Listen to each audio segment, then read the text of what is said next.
Joining me today on the show is Lieutenant Eric Shine, a graduate of the United States Marine Academy, Kings Point, New York. He's a fellow who has, been involved in the military, U.S. Merchant Marine, U.S. Navy, maritime industry. He's got some stuff to tell us today about administrative laws. We talked to Professor Philip Hamburger, as you'll recall, a few weeks ago, and this is a subject area that's just got me intrigued. I watched this BLM effort to push around the miners up at the Sugar Pine Mine in Gleese, Oregon, here where I'm at, just recently, hoping and praying it's not going to turn into another Waco or some godforsaken thing, Ruby Ridge, whatever. The government administrative bodies. Here's how governments become in America. You have the king, and the king has his princelings, which are the cabinet heads.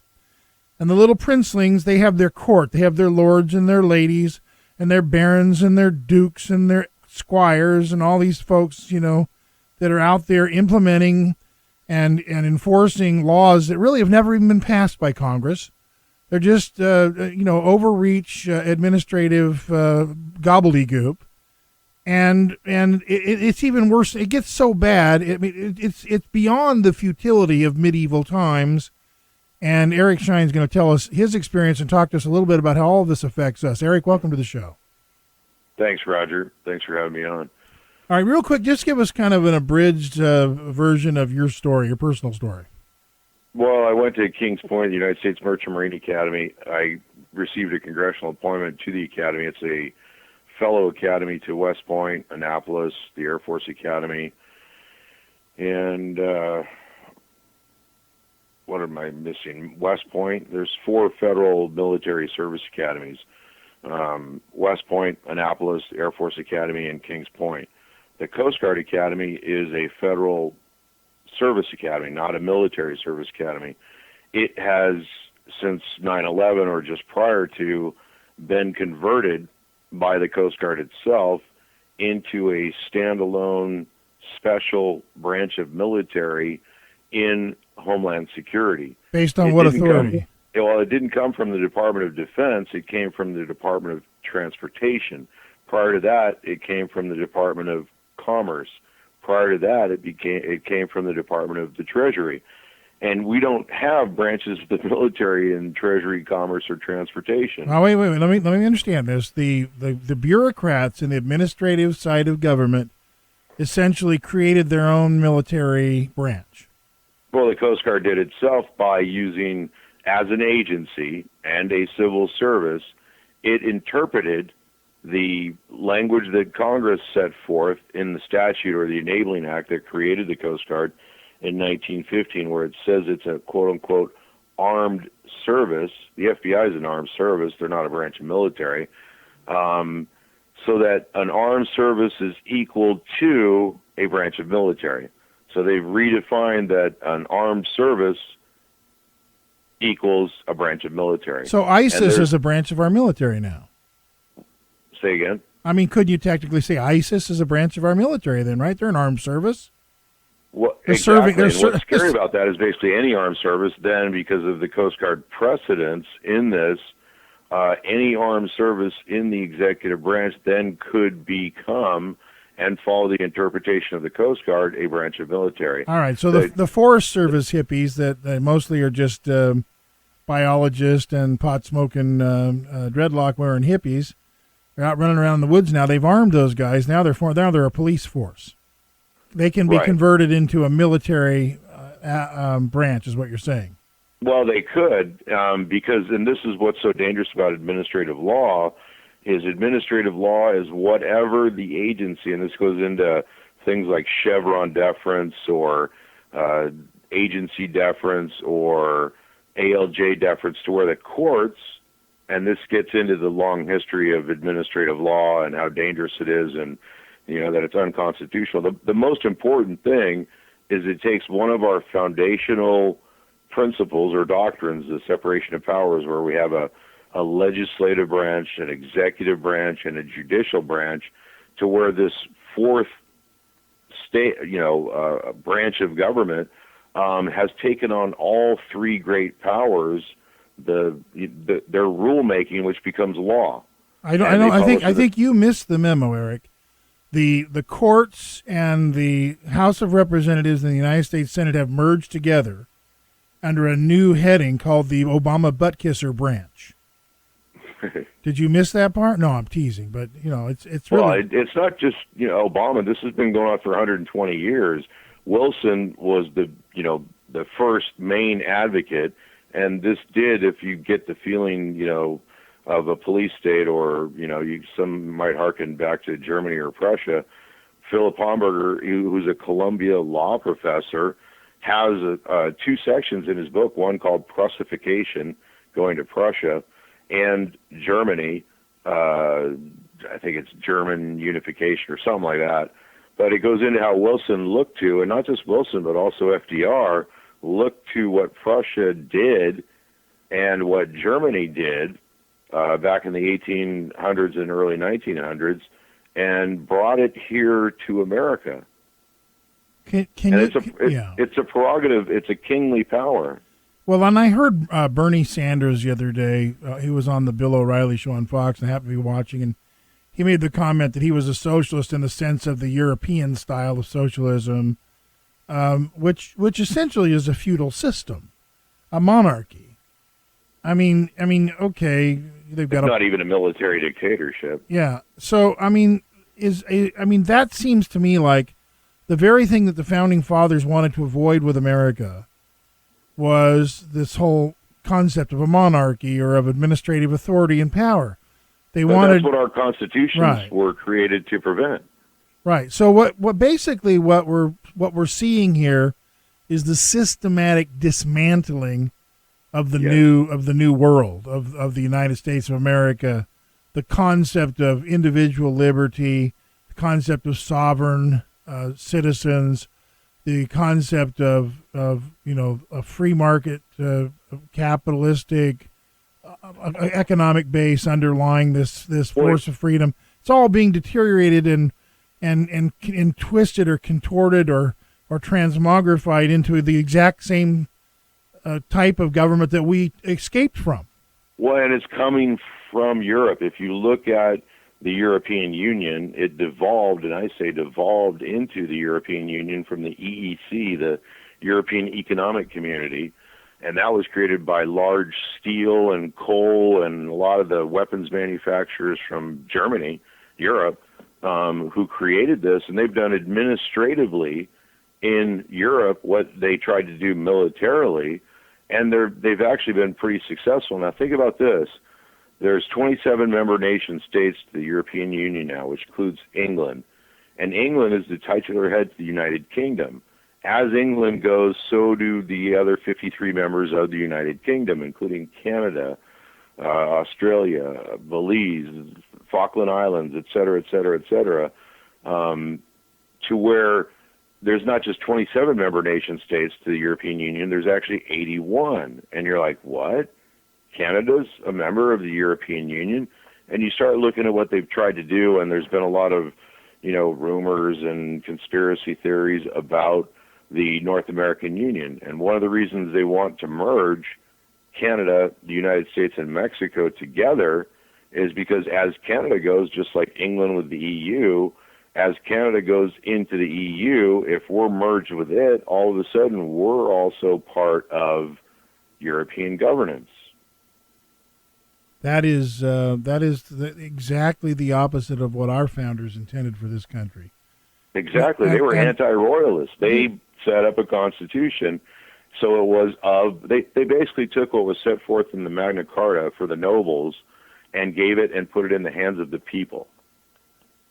Do the people who represent us at the congressional level understand what's going on, or are they just a bunch of ignoramuses out for their own? No, a lot of them are complicit. And if you look at a lot of the family names, and I'm real big on this because a lot of our founders were much more aware and carried a better watch over this. The Bush family is Habsburgs. They're members of the House of Habsburg.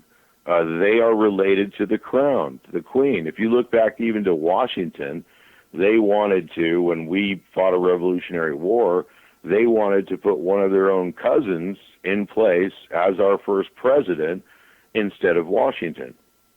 So this has been going on for a very long time, and they've not given up, and they use every technique and tactic, and they've been around for a long time, and they know human nature, and they use it against us. How much does the dumbing down of our kids in the public/government-run school system contribute to the larger ignorance that allows this to continue? Well, it's huge. I mean, when did they stop teaching civics? In the 1970s? Yeah, I mean, I graduated from high school in 1978. And Right. I mean, they were really phasing out just about anything of any value in social studies when I was in high school. Or they had the physical education teacher teaching civics. Not that that's a bad thing, but, you know. Yeah, right when he got through with driver's ed, right? Right, exactly.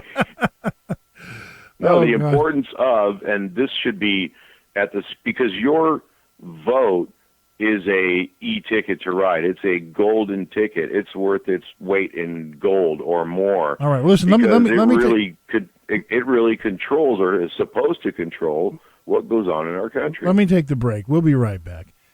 All right, Roger Fredenberg here. Nice to be with you. At Radio Roger on Twitter, RadioRoger@AOL.com.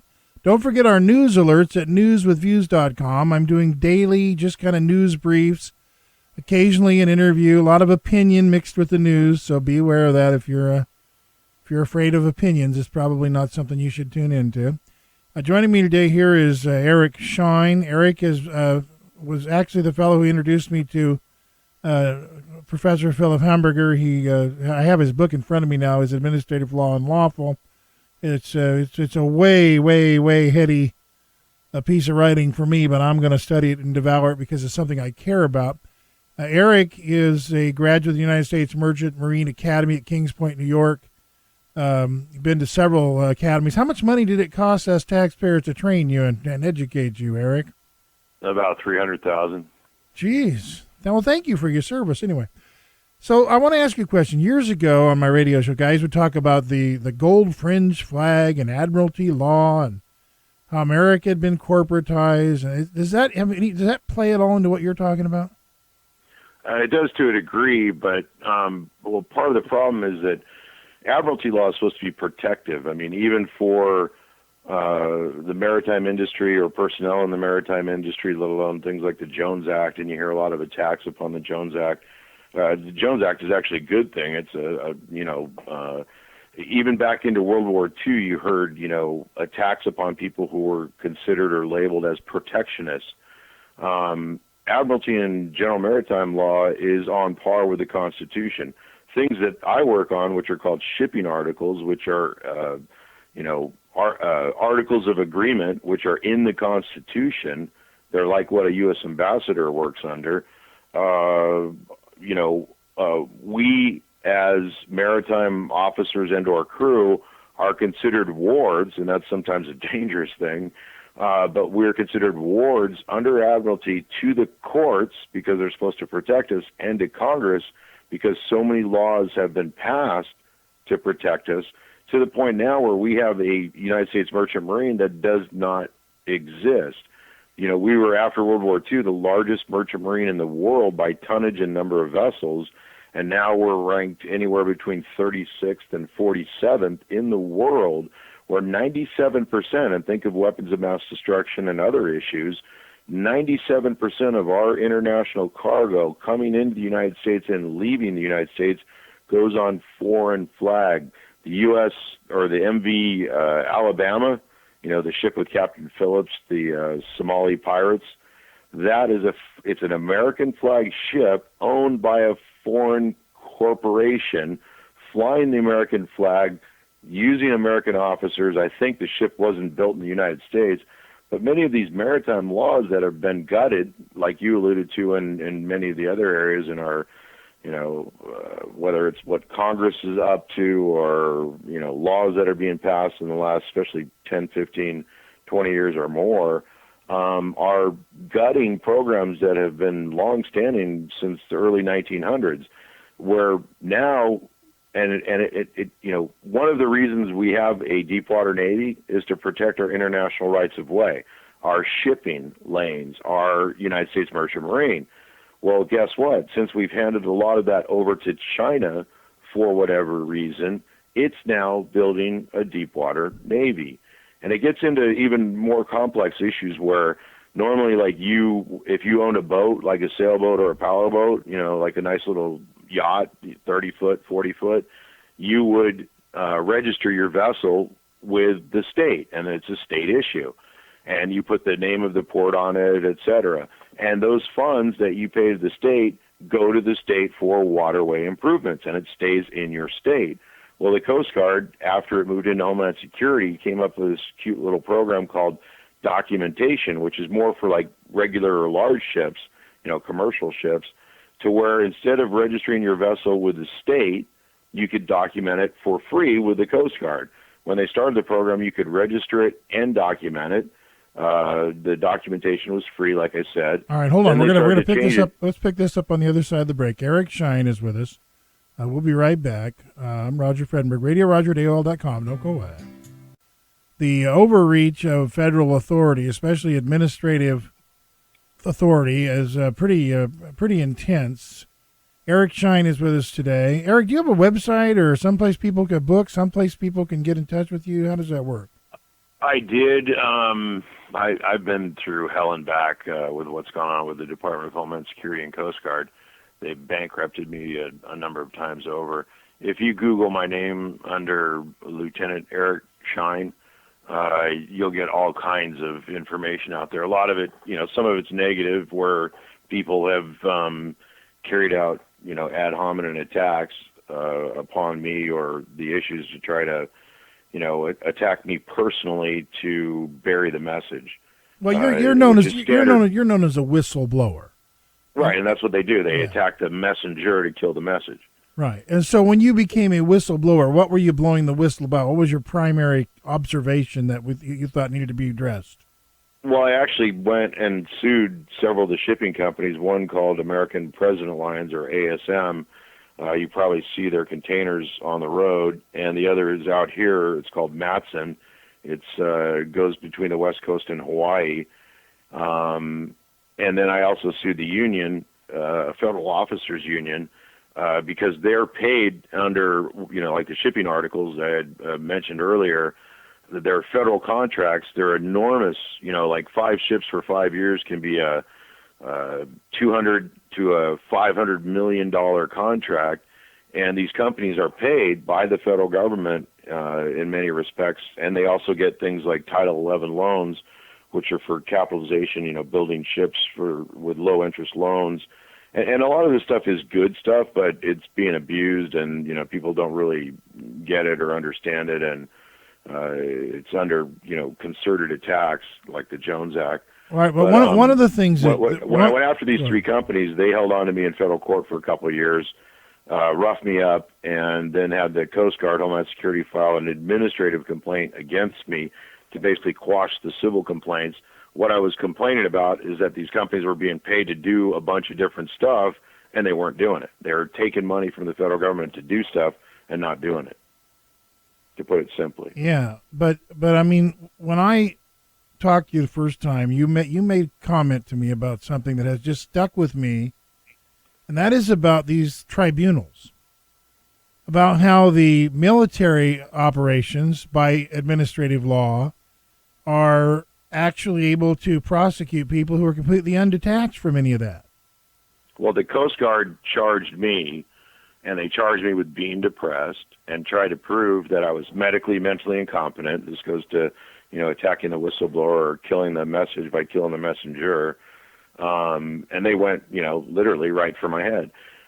No pun intended. They actually, and I don't know if you've ever heard of this, but they have like a drink called 5150, and Ben Halen had a song, 5150. Out here in California, under the mental health codes, they have 5150, which is a 72-hour detainment. They actually prosecuted me in a federal fusion center in Long Beach in room 5150. And that's how powerful these guys are. And they like to piss on and, put up a little sign of their efforts to show people, like, look, we can do this and get away with it. Ha ha ha.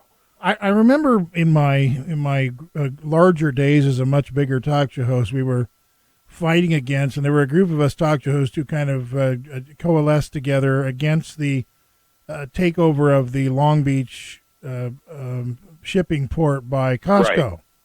Exactly. And we were pretty adamant about trying to stop and that. Clinton and the Gardner and all that other good stuff. Right. And we I believe we did stop them. I don't know. I mean, I haven't followed it honestly in a decade. Well, it's privatized. A lot of our shipyards that were public yards, even Hawaii, have all been privatized and or gone away. All right. So but now we've got like, and you bring up an important point, but back east, Philadelphia shipyard, which was one of these large public yards, is now owned and controlled by Kavarner, which is foreign owned and foreign controlled. That was our concern at the time, was that an entity that was not American would have control over an American port. They're doing it to our toll roads. Spanish companies own a Venezuelan company owns it's ES&S, I think. They were one of the large companies, along with Diebold, that counted our presidential votes. A Venezuelan company helped count our presidential votes. Yeah, and we can trust them to be fair and accurate, I'm sure. Right. Yeah, exactly. So, and that was in quotations. So I don't know that the average American understands how terrible it really is that foreign entities are controlling the means of transportation of goods and services. In other words, they see this. No, but this goes back to our Revolutionary War. The very same powers, and if you look at the king at the time, and this goes into some of what Hamburger has in his own book about Prussification and more. This goes, in my mind, to royalty, and it is something that our founders were devoutly against. And it goes to these old world royal families who have not only set up and created this system in Europe that they've had their eyes on forever, and it goes back to the descendants, the Habsburgs, King Ferdinand and more, to where they've set their sights on and believe that we stole this land, this country, this continent from them, and they want it back. And they've worked at it, consistently, incessantly for the last couple hundred years and have never given up.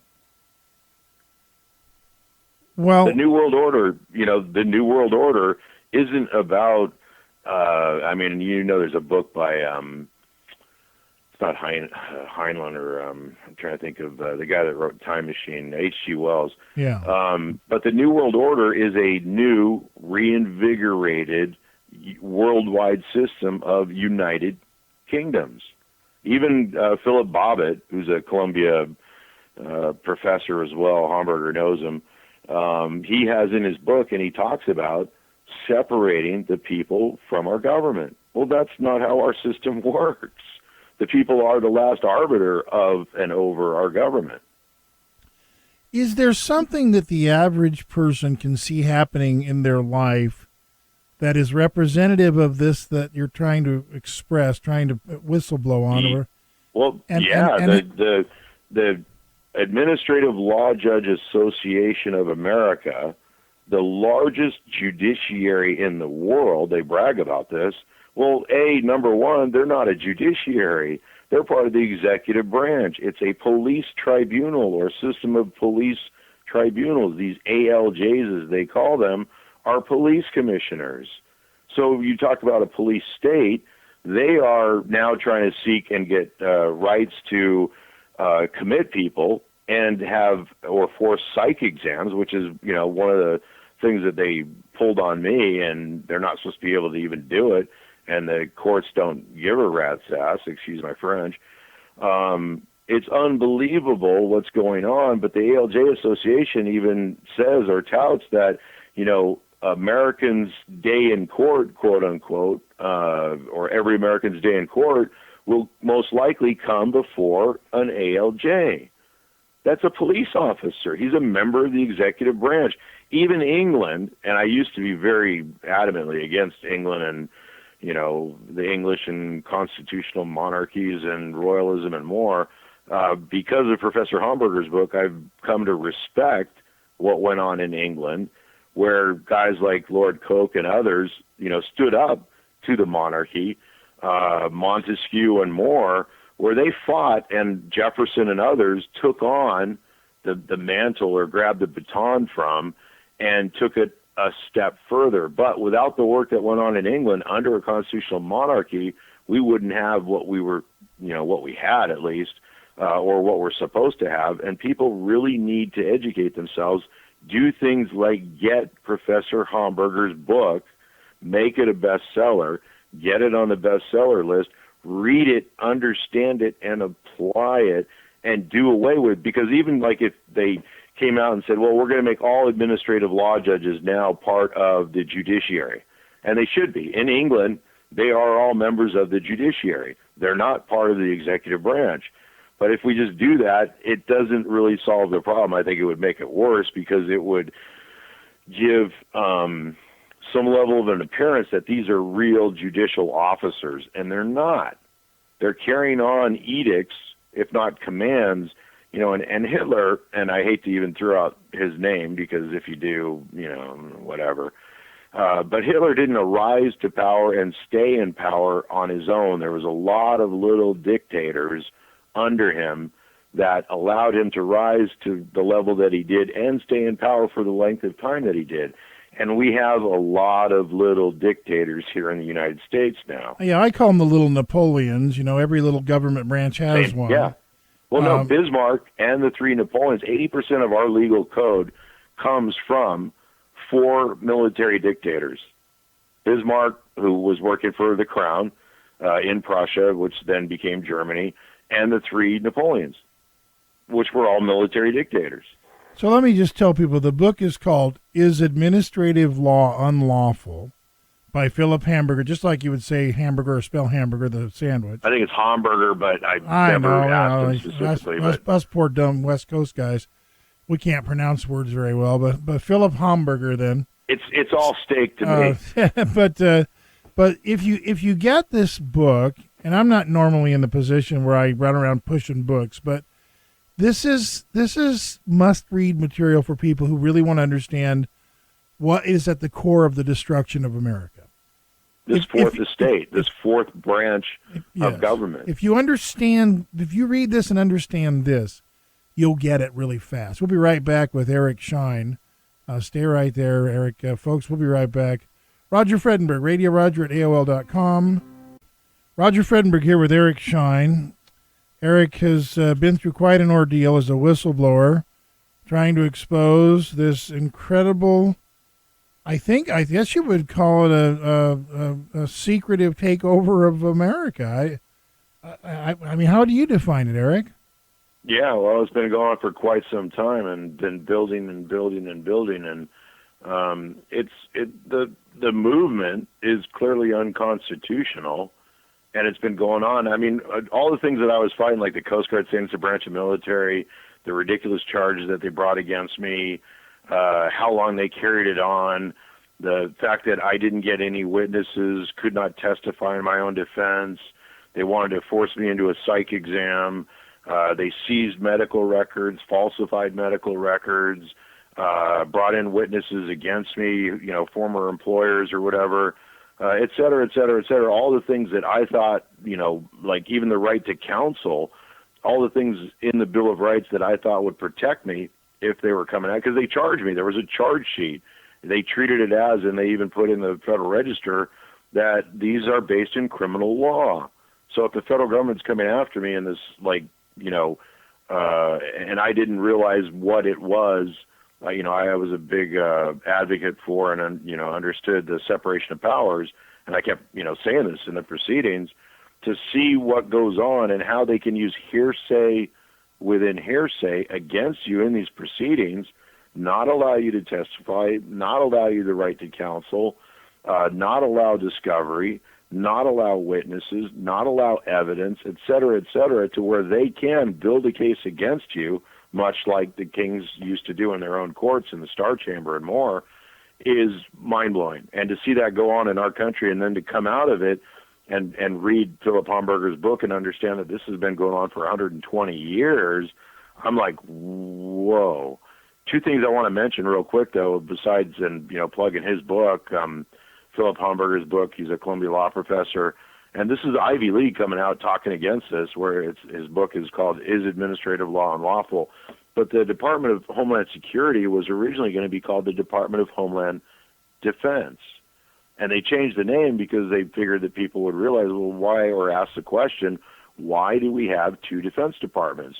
And what has happened, and I've written some articles on this, and you can find these out on the internet, is the reason they did this is because they needed a defense department, because they were converting our defense department into, and again, what it was prior to 1947, a new and reinvigorated Department of Offense. Right, but the biggest pain in the biggest pain in the butt to the Royals has always been the United States of America. So they're deconstructing it and they're calling it the homeland. We're actually being converted from the USA to the homeland. All of this is about deconstructing the United States and terminating our identity, wiping us out of history. They're attacking public trusts and trying to privatize everything to the point where even our military is now privatized and working for private interests. You know, what we're doing over in the Middle East and with PNAC, Project for a New American Century, and their edicts. But the other thing I wanted to mention, though, too, was I mentioned about documentation and registration before. The scary thing about this is rather than the money going to registration and staying in your state where it's controlled by the state and going towards positive things like waterway improvements, when you document the vessel with the Coast Guard, it's going to the federal government to help fund, around the purse strings of Congress, a self-declared branch of military. Right, which the people have no control over because, as you said, it ditches the oversight and the financial scrutiny of Congress. Right, and people don't realize or understand this. And that's why, like having your show and others out there explaining a lot of this stuff is so extremely important. And works like Professor Homburger, where you've got a Columbia law professor, Ivy League, coming out and saying that this whole body of law over the last 120 years is unconstitutional. All right, we're out of time. We've got Eric Shine with us. You're going to have to look him up on the internet. I'll have him back on the show in the future.